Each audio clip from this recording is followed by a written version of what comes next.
Iran executed 3 people this week. Terrible. You have vowed strong action in the past. What message would you send? Well, we've been hitting them awfully hard. I mean, I don't know if you can possibly get hit harder, but these are thugs and animals and horrible people.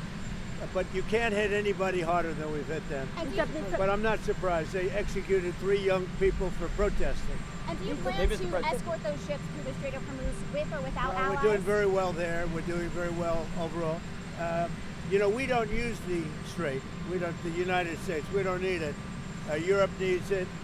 Korea, Japan, China, a lot of other people. So they'll have to get involved a little bit on that one. The strait itself is. We're doing a good job, but it would be nice if the countries, including China, if the countries that use it, China uses it 90% of their energy. Japan is 95% of the energy. It would be nice if those countries would get involved. Pope Leo is calling for a ceasefire in the Middle. Pope Leo is calling for a ceasefire in the Middle East and to reopen dialogue. What do you say to the Pope? Well, sir? look, we can have dialogue, but we don't. I don't want to do a ceasefire. You know, you don't do a ceasefire when you're literally obliterating the other side. They don't have a navy. They don't have an air force. They don't have any equipment they don't have any spotters. They don't have anti-aircraft. They don't have radar, and their leaders have all been killed at every level.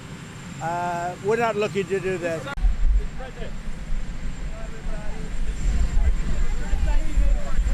Everybody. I thought I'd bring our great Secretary of State out, and he is doing a fantastic job. So we have Marco.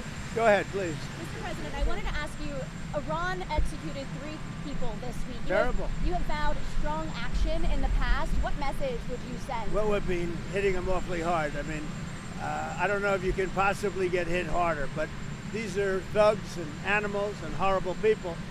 But you can't hit anybody harder than we've hit them. But I'm not surprised. They executed 3 young people for protesting. And do you plan to escort those ships through the Strait of Hormuz with or without allies? We're doing very well there. We're doing very well overall. You know, we don't use the strait. We don't. The United States. We don't need it. Europe needs it.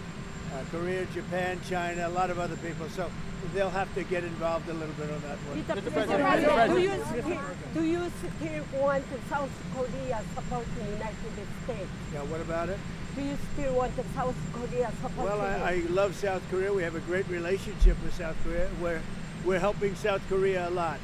Mr. President, do you think Israel will be ready to end the war when you're ready to end the war? I think so. Mr. President, Mr. President, The relationship's a very good one. I think so. Mr. President. We want more or less similar things. You know what we want? We want victory, both of us, and that's what we've got. Mr. President. What's your plan for Cloud Island? Well, you know, I may have a plan or I may not, but how would I ever say that to a reporter? If I said that to a reporter, Marco would say, please, sir, let's bring you over to the helicopter immediately. Right? No, I can't tell you that. Mr. President, the economic pain. It's certainly a place that's people are talking about, but I can't say. Yeah. Are you ruling out ground troops there, though? Epic Fury effect talks with Russia on Ukraine. What about it? Are the talks on back burner right now because of No, no? we're talking about it. I think it'll get done. When do you expect the next round of talks to take place? They take place almost every day. We're making a lot of progress. Mr. President, you said that the war was militarily won in Iran. What did you mean by that? You said the war was militarily won in Iran. What did you mean by that? Oh, I think we've won. We've knocked out their Navy, their Air Force. We've knocked out their anti-aircraft. We've knocked out everything. We're roaming free. From a military standpoint, all they're doing is clogging up the strait. But from a military standpoint, they're finished. So how much longer should the American people expect? You said opening the Strait of Hormuz is a simple military maneuver. Very simple. Yeah, but what did you mean by that? It's a simple military maneuver. It's relatively safe, but you need a lot of help in the sense of you need ships, you need volume. And NATO could help us, but they so far haven't had the courage to do so. And others could help us, but you know, we don't use it. You know, at a certain point, it'll open itself at a certain point. But we've defeated the enemy, and they are an enemy. They're a sick group of people.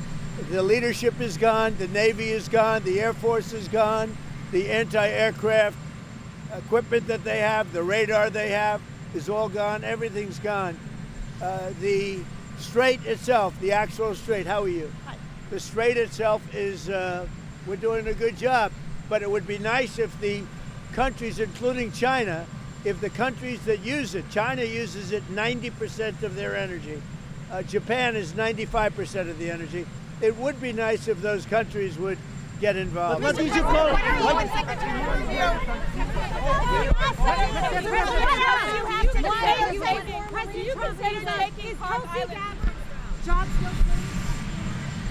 What? I thought she did a good job yesterday. Mr. President, starting at the American bases in Europe, Lindsey Graham has asked for you to reconsider the American bases in Spain, in Germany, after what they have done in the Strait of Hormuz. What's your take? Well, it deserves. He's right about asking that, and I think NATO's gone down a long way because they haven't. I mean, they should be helping with the Strait. They get much of their energy from the Strait of Hormuz, and if Lindsey Graham said that, and don't forget, he was the big NATO guy for a while, and now he's not.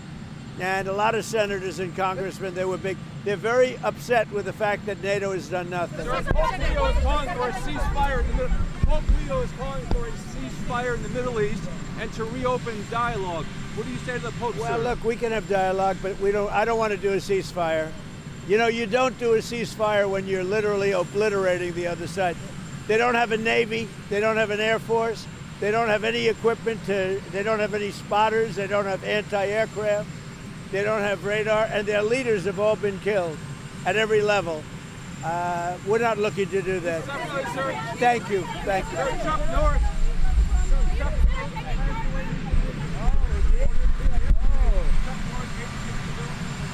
I thought he was a great guy.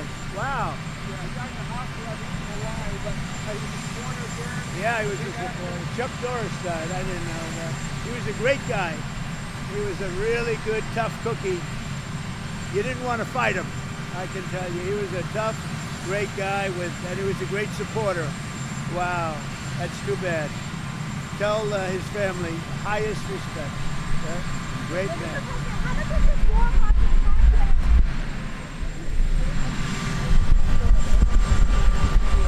I know him. I get along with him great, and I probably would. Do you want to make a deal with him? Do you want to make a deal with Vito Bellow? Well, I get along with him very well.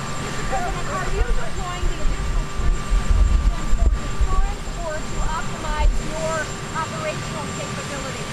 Well, I would say this, that if I told you the answer to that question, my military people would be very happy. So we have a lot of troops, we have unlimited ammunition, we have the greatest equipment in the world, and we are decimating Iran. It's about time. And frankly, it should have been done long before me. It should have been done before other presidents.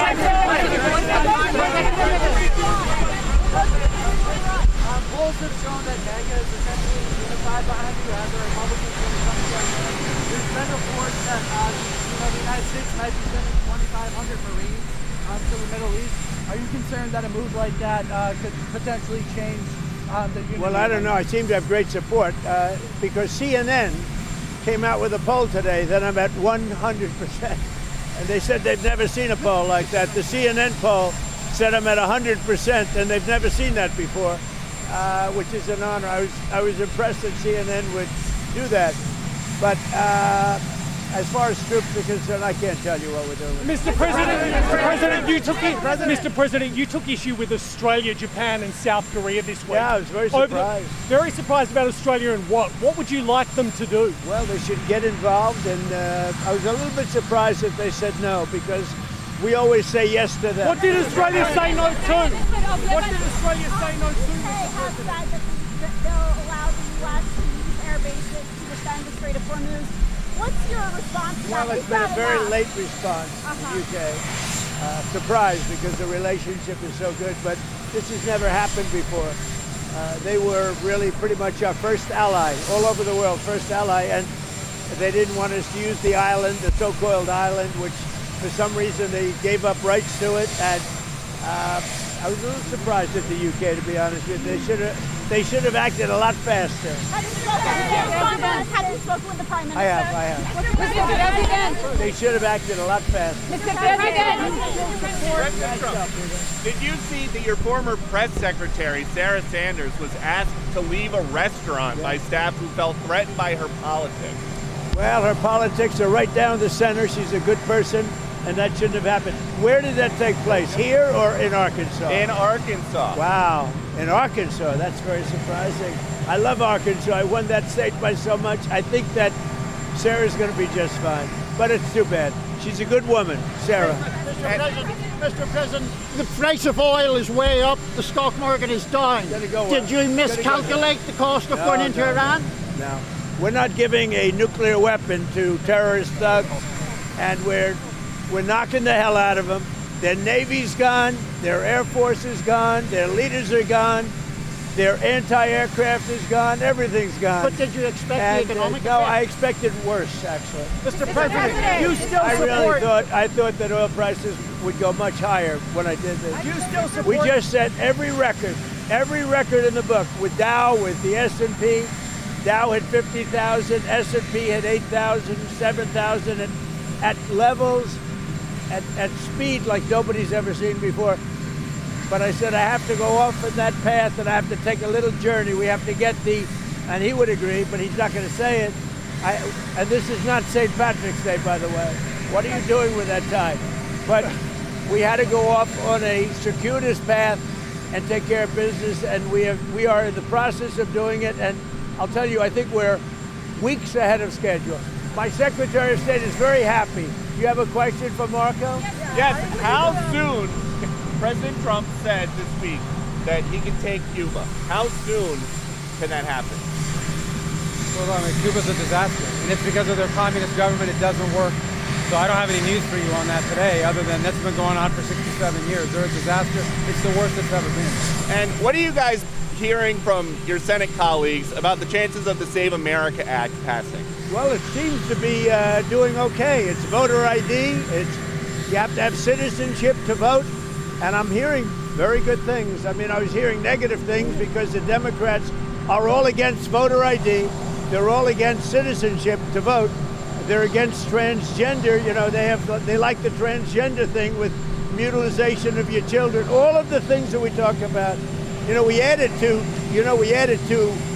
little elements. No men in women's sports, right? You know that. We added that. And when you add them all up, whether you take 4 or 5, I think they're all 95 to 99% issues. I hear it's going, look, it should be an easy pass, but we need Democrat votes. They don't want to approve voter ID because they cheat. They don't want to approve citizenship. In other words, we want to have citizenship in order to vote. You have to prove your citizenship. The Democrats don't want to do that. You know why, Peter? You know why? Because they want to cheat, Peter. Now, speaking of something that's more pleasant, see that? It's going to be the greatest ballroom anywhere in the world. Nothing like it. And they just started today one of the biggest pours of concrete that's ever been seen in Washington, D.C. When they're doing the construction, does it ever wake you up? It makes me happy. When I hear those pile drivers, my wife doesn't love it, but I love the sound. I love the sound of concrete. I love the sound of pile drivers. How are you, Mr. President? One question. How are you?